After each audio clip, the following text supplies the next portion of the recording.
कल्याण शहर परिसर के युवा उद्योगपति रोहित राठौड़ के निवास पर देशमुख होम में घरेलू गणेश उत्सव का आयोजन किया जाता है। ये उत्सव को 5 बरस का कार्यकाल हुआ है। इस साल बाल गणेश की मूर्ति बनाई गई है और सादा डेकोरेशन किया गया है। इस गणेश उत्सव को सफल बनाने में रोहित राठौड़ का पूरा परिवार तथा कृष्ण चौधरी का योगदान रहता है। यहाँ पर दर्शन के लिए पहुँचे नरसिंह दत्तू गायसमुद्र साहब का रोहित राठौड़ ने शॉल पुष्पगुच्छ देकर सम्मान गौरव किया। इस घरेलू गणपति को साधारण डेकोरेशन से सजाया गया है।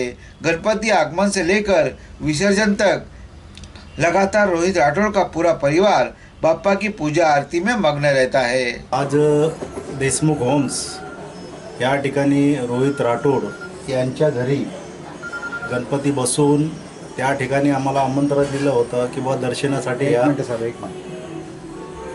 आज आम्ही या ठिकाणी दर्शन घेऊन गणपती बाप्पाचं दर्शन घेऊन ह्या ठिकाणी आम्ही सर्व नागरिकांना सूचित करतो की जो गणपती आहे गणपती आपण बसवतो, परंतु त्याचा जो बसवण्याचा जी हे आहे उद्देश तो आपला चांगला असला पाहिजे आणि त्याला कुठेही गालबोट लागता कामी नाही, अशा पद्धतीचं आम्ही ह्या ठिकाणी सूचना देतो। आणि मी आज ह्या ठिकाणी गणपती बसलाय रोहित राठौड़ यांच्या घरी त्यांना खूप खूप शुभेच्छा देतो। चांगल्या प्रकारे त्यांनी डेकोरेशन वगैरे केलेलं आहे आणि गणपतीचं जे आजूबाजूचं जे परिसर आहे ते चांगल्या प्रकारे सजवला आहे। मी त्यांना खूप खूप शुभेच्छा देतो आणि ह्या ठिकाणी थांबतो। जय भीम, जय बुद्ध, जय भारत, जय भीम।